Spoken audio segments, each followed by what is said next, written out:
So let's get started. Our first speaker is somebody who's on my team. So Olivia Smith is head of digital PR here at Digitaloft, and she joined our team back in 2017 as a digital PR and outreach exec.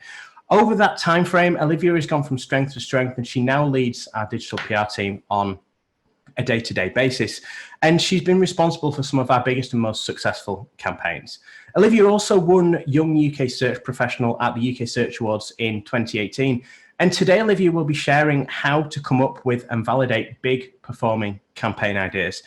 This is a really, really exciting talk, diving really deep into ideation, how to come up with great ideas. So without further ado, I introduce to you Olivia Smith. Hi guys, so I'm Olivia Smith, and when I first started at Digitaloft around 3 years ago, I had no idea about SEO and very little about what a digital PR campaign consisted of. I had done a marketing placement previously where I'd learned some SEO and marketing buzzwords such as infographic, Ahrefs, Moz, domain authority, which I think helped me land the role.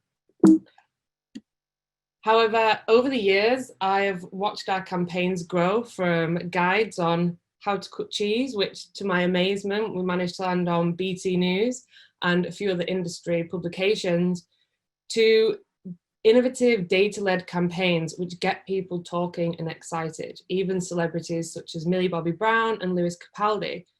But how have we gone from infographics on how to cut cheese to campaigns which earn hundreds of links and get people excited? Great ideas. But ideation is tough, right?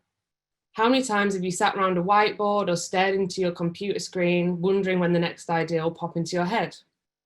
So yeah, ideation is tough, but being creative is equally as tough. And just the other day, a member of the team said to me, "I don't have a very creative brain." Now, this team member has come up with some brilliant ideas and spots stories in data on a daily basis. Sometimes you have creativity and you don't even know it. So today I'm going to chat through how to unlock some of that creativity, how to come up with brilliant ideas, and how to spot the best ones which will get people excited and earn you links at scale. So prior to this talk, I sat down with the team at Digitaloft and I asked them, what are your weaknesses when it comes to ideation? What are your biggest bugbears? What's really getting in the way? And these were some of the things that came back from the team. So topic knowledge, understanding the topics that we're ideating around. Whereas cosmetics, beauty, fashion might be easy for some of us, pensions, mortgages, and finance are trickier for others. And then client and customers. So understanding who the client is, what they do, and who their target market are, and how as PRs and marketers we can relate to them. And finding data, knowing where to get data, knowing what's actually available and within budget.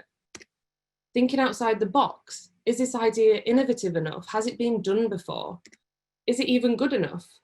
And finally, and the one issue that came up amongst every single person was time. Not having enough time, feeling like they're putting too much time into ideation or not enough. So let's start there. Time. Now, ideation is one of the most important parts of the digital PR process. If you put no time into ideation, then you'll have no ideas. And if you don't put any time into ideation, if you only put a little bit of time into ideation, then you won't have great ideas. And with bad ideas comes no links. And then you have a very unhappy client and nobody wants that. So how do we make time? So the ways I find great for scheduling time with yourself is to literally create a meeting with yourself and with your creativity. Schedule it in, pencil it in, put it in the diary and make sure everyone knows for an hour on Tuesday morning you are not available. Ideation is a super important part of the process, but it's also a great time for you to reconnect creatively with yourself, the client, and the media. So, clear your space mentally and physically before. If you're thinking about the pitch that you were meant to send 3 hours ago, or the coffee cups that are stacking up on your desk, you won't be able to concentrate on the task at hand. So clear your space, switch off Slack, mute your phone, change rooms, go outside if you have the luxury to do so, find the zone and get in it. And the next thing is very subjective. This is something that I like to do because I find it helps me block out what's going on around me. And when you've got housemates or you're in a busy office, that sometimes is key. So I like to listen to music. And a Stanford study found that music engages the area of the brain involved with paying attention, making predictions, and updating the event in memory. So if you're really struggling to get into that kind of creative mindset and block out what's going on, stick on a playlist and see if that helps. So now you're in the zone. You've cleared your space, you've got ABBA playing in the background, and you're ready to really start ideating. But where do we start? Now, it may seem obvious, but the best place to start is with the client. And ask yourself, do you really know them? Do you know who they are? Their products? Their target market? Any upcoming launches? Do you know what they stand for and what their messaging is?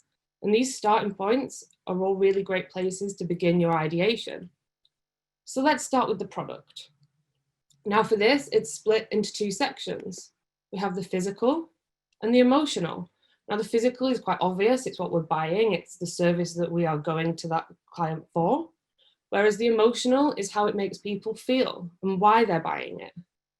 So as an example, we work with Cosmetify, who are a comparison site for beauty product and skincare products. Basically, I compare the market of the beauty and cosmetics world.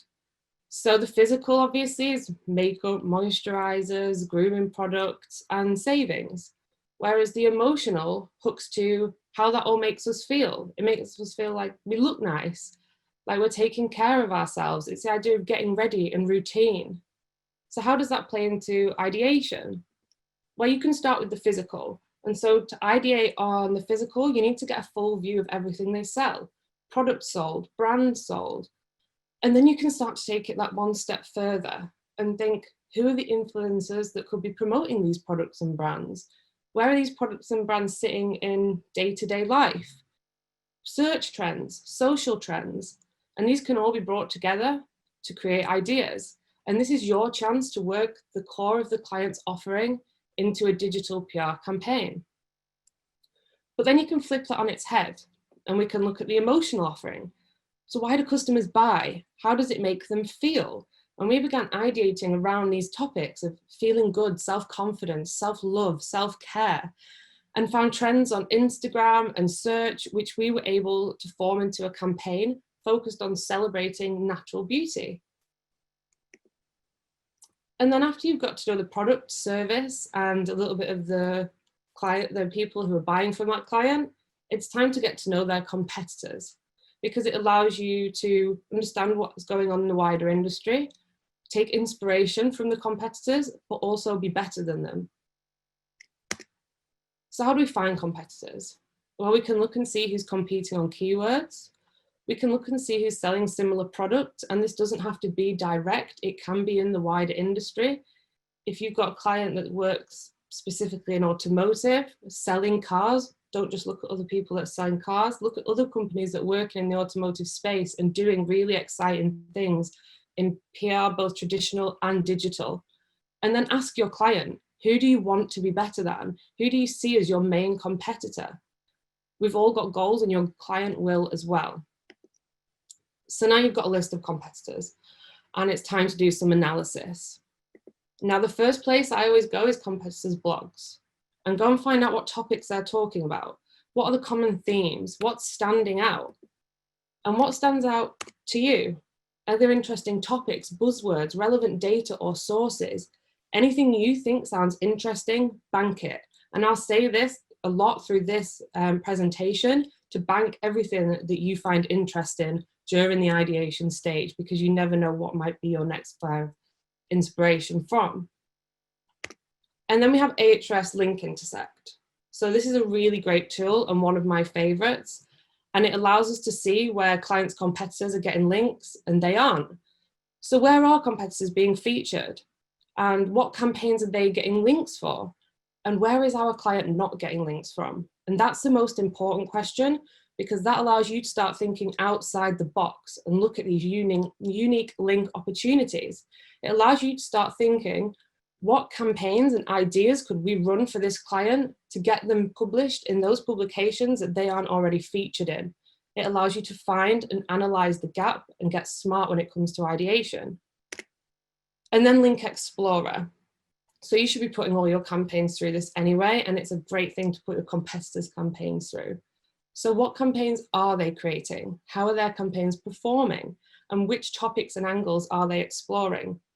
And when you look at this, it's good to look at what's failing and what's doing well, because you can progress from the failures, and it also means that you can avoid replicating the successes, but it also means that you can take inspiration from the things that are doing well.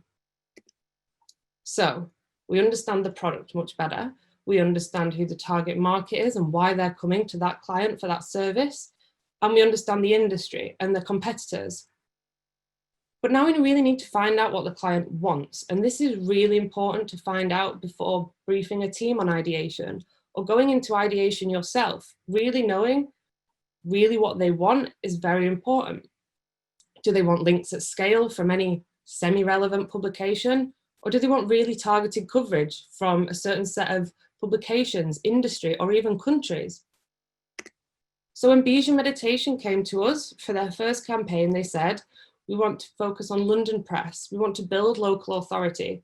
We want local coverage, and we want to increase brand awareness in the London area. So I started thinking, London, Londoners, they're the people who are consuming this kind of press. And why would they meditate? What gets them fired up? So we meditate because we're stressed. So I started writing down some of the things that makes Londoners stressed. There is a lot of them. It's tourists, slow walkers, tube delays, closures, central line at rush hour.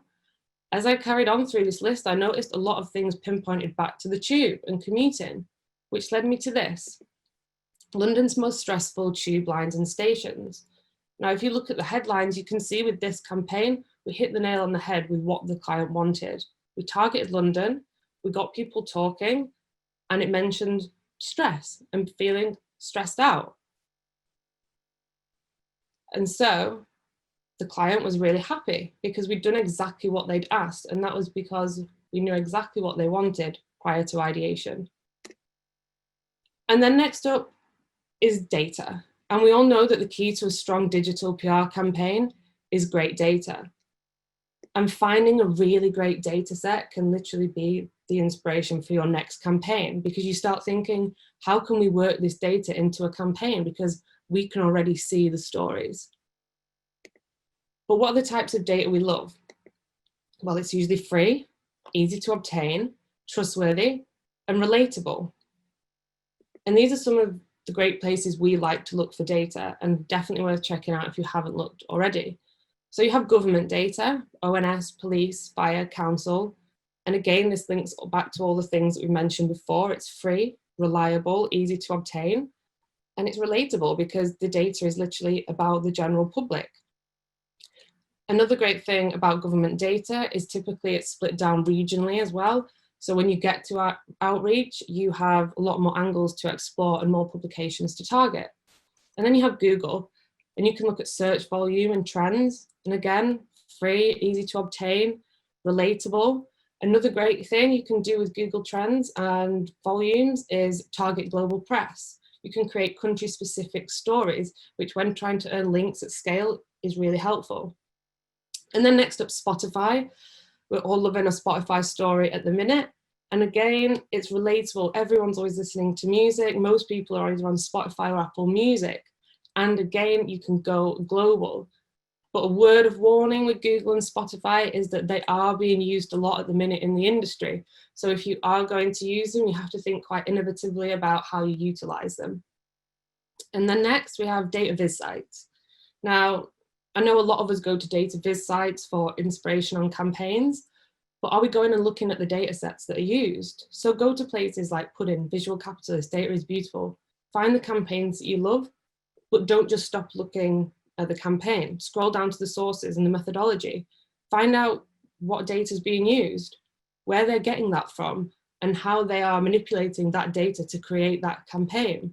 And bank everything. I have 2 huge spreadsheets, one full of amazing campaigns, one full of amazing data sets. And whenever ideating for any client, I'm always going back through them. And in a similar vein is campaigns. So whether it's other agencies' campaigns, other clients' campaigns, your own old successful campaigns, go back to them, take a look, get some inspiration from the data used there. I can't tell you how many times I've gone back to campaigns we ran 2 years ago and looked at the data source and thought, could this be spun in another way? Can we update it to work for now? And then finally is internal data. Now, this is a really great one if you can get it, because when you come to outreach, you have the exclusivity angle because not many other people will have that data. So it's something to chat to the client about. What can they get? What can we ideate around to use that data? So think product sales, traffic trends, customer data, location, names, anything that you can spin into a story to appeal to people en masse. And keep your mind open. It's so easy to disregard data and think, oh, that would never work for them. But just bank it, keep hold of it, go back to it, look at it with a fresh set of eyes, because it might inspire your next idea. Which leads me nicely on to my next part, is taking inspiration. Now, this isn't me saying, go and copy that campaign you saw last week that you really liked. This is about taking inspiration from others, flipping concepts, flipping data. So similarly to how we did with this. So I know you're probably all a little sick of seeing this campaign, but we love it. So we saw You versus John Paulson and loved the concept. We thought it was very clever. And we thought, how can we spin this to appeal to a wider audience and for one of our clients? And we came to You versus the Kardashians. So it was a similar concept, well, the same concept, but actually a totally different target market, target publications, data, and stories. And that's what a lot of ideation is. It's molding old data, different stories, headlines, concepts that you love into something new. It's inspiration, not repetition. And these are just some great places to go and have a look at for inspiration. And that's from Twitter accounts to sites to newsletters. Always keep going back and looking at these places. As I said before, you don't know where that next spark of inspiration will come from. And then we have the news. Now, as digital PRs, the news is our life. So we should always be looking at it and checking it out and seeing what's going on. So the places we can take inspiration from for ideas are places like the headlines, the trending stories, current events, popular people, places, or businesses. And this is an example of how we use the news recently. We were working with a client in the business space, and it was during coronavirus and lockdown, and we were struggling with our campaigns to get through the noise of furlough and redundancies and companies going bust. So we knew we had to pivot. So we started looking more at general lifestyle news and what people were talking about, as well as business news. And we noticed something that was on both sides was the fact that people were working from home. So we're like, okay, everyone's working from home. What's everyone doing whilst working from home? And obviously we knew that everyone had seen the Stanford study saying that music engages the brain. So we went to trusted Spotify and found that loads of these playlists had been created, even by businesses such as Boohoo and Pretty Little Thing. So we put this together, the most popular working from home songs, and we managed to hit lifestyle press, business press, and music press, both here in the UK and over in the US. This was a way to hook into news and the headlines without directly mentioning coronavirus. So just think about it. Before you rush into taking inspiration from headlines and events, just think, is this something my client would want to be associated with? Do they have the value to speak on that subject? So you have to act smart and you have to act quickly, because we all know how fast the media moves. And finally, one of my favorite and probably most creative ways to ideate is to work backwards. Think about the stories that you want to create for a client, the headlines that you'd love to go to press with as a PR. As Missy Elliott said, flip it and reverse it. So we were in a session and one of our strategists, Emma, was saying, oh, we need to do the noisiest neighbours. That's what we need to do. And obviously we didn't know where the data was, but we loved the idea of this headline. So we went back and we couldn't find the data. So we ran an FOI. And these were the types of stories that came from that. And as digital PRs, we all know that that having a great story and having great headlines makes a great digital PR campaign. So why not work backwards and reverse engineer? And now it's time to validate. You've got a shitload of ideas, but which are the best ones? What's actually going to work? Because there's nothing worse than a campaign that you saw at the start and it somehow managed to work its way into a deck, and now it's with the data team, and then it ends up on your desk and you've got to outreach it. There's nothing worse than having a campaign that you're not passionate about or you don't think will work. So we have to put everything through a strict validation process. And when I get spreadsheets of 60 to 100 ideas, I will run each one through this. And the first thing I ask is, can we get the data? Okay, we've got this concept and we're super excited to do it, but is it even doable? Is it possible? Is it doable within budget and within the time frame that we have? And this is a really great time for you to collaborate with your content and data teams and ask them what they think. And check before it goes anywhere near a concept deck. Again, there's nothing worse than having to go to a client and tell them that you can't do a campaign that they'd loved and were excited about because we couldn't get the data. And number two, and this is possibly one of the most frustrating questions to ask during this process, has it been done?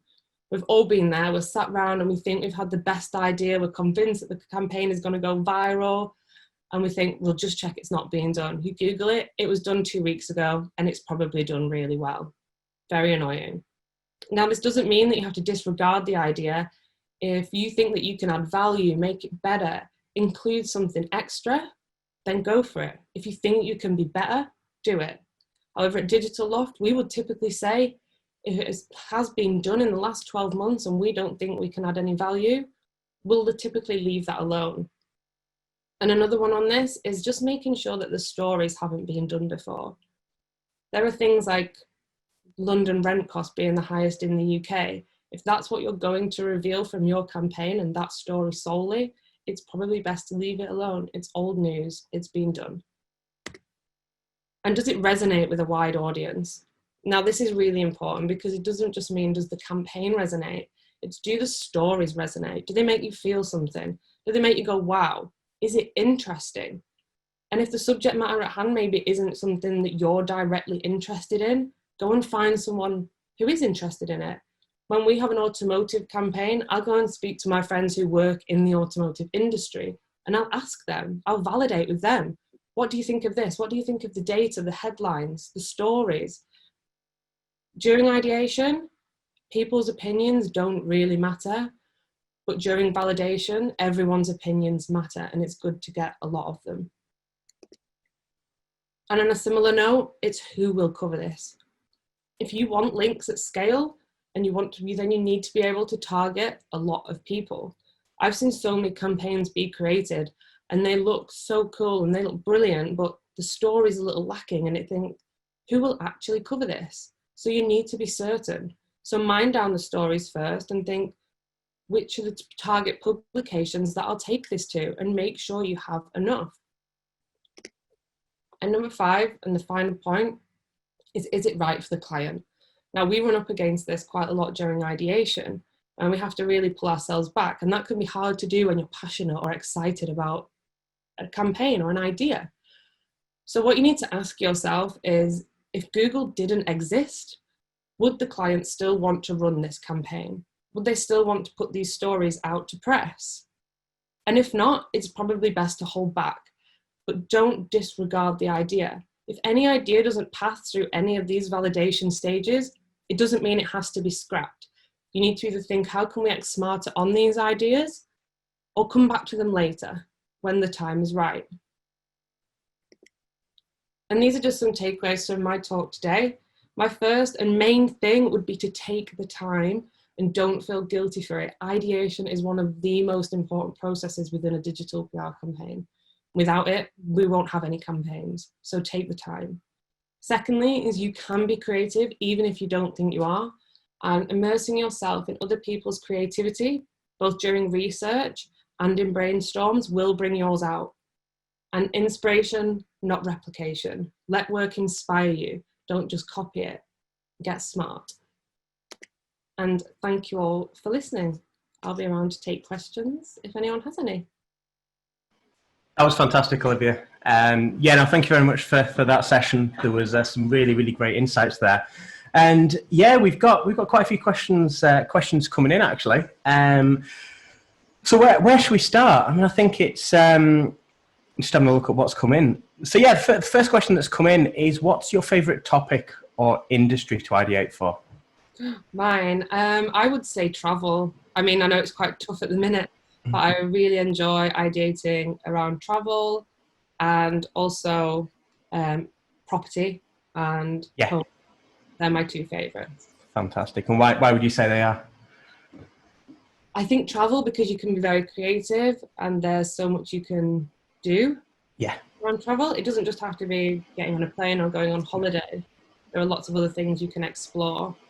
And I love home and property because there's so much data that you can look at, from house prices to looking back at historical data. There are so many great stories that you can create, and they're relatable to most people. Absolutely, couldn't agree more. Fantastic. So another question that's come in is, how do you propose ideation and brainstorming when the majority of teams are currently work from home? I mean, the way we've been doing it is I've been asking the team to go away for half an hour to 40 minutes before a session and do the research from the brief that I provide. So everyone's got a real great idea of the client and who they are, what they do before they come into the session. And if possible, try and come to the session with a few ideas. Once we're in that session, we'll do a quick word association, and then we'll do a brainstorm, and we'll all chat through our ideas over Hangouts usually. And we've been finding it's been working really well. And actually it's been working a little better than all of us sat around a whiteboard. Yeah. Everyone's doing that. Everyone's doing the research before. And it's the productive brainstorm sessions, they're productive ideation sessions. And I think, I think the thing that I see time and time again is that when there is a group of people sat around a whiteboard, it's often led by one person. Yeah. Take that remote and you get those ideas from everybody. It's a lot, there's a fewer barriers to entry. And I think, certainly for us, ideation from work from home, we've launched some great campaigns, haven't we? And it's, fantastic. So another question that's come in is, how much time should you be spending either doing ideation and then doing the validation? I mean, two questions that are one really. How much should you be spending on ideation, then on validating those ideas? I mean, a lot of that depends on the client, how many campaigns that you run for them a month. But typically for, let's say, a new client's coming on board and we want to go to them with one amazing idea, I will ask a set member of the team and our pod to go away, and we'll each do our own independent research when the time's right. So that's usually half an hour to 40 minutes, a little bit of competitor analysis, seeing what else is going on in the field. And then we'll all come together for a brainstorm, which is typically around an hour. And during that time, we're almost starting to validate anyway. We're starting that process. And then I'll spend typically half an hour on my own validating before campaigns go into decks and to clients. Absolutely. Great stuff. So I think we've time for one more, and one that I think everybody wants to know anyway. What's been your favourite campaign to work on and why? In terms of ideation, I really enjoyed the Bijou meditation one and the stressful tube stations, because it did exactly what we wanted it to do. And then another one of my favourites has to be a travel campaign that we ran for Globe Hunters, which was Naycations and the best beaches to go to if you're a nudist. Because I was so scared to pitch it for so long, and I'd pushed and pushed, and then when it went live, it did really well. It did. Fantastic. Well, thank you very, very much for your session, Olivia. There are a lot of questions in the chat, far more than we've had time to go through. So I'm sure you will take the time to go through those response people. Please feel free to reach out on social media as well using the hashtag Digital PR Summit, and we'll all jump in there as well.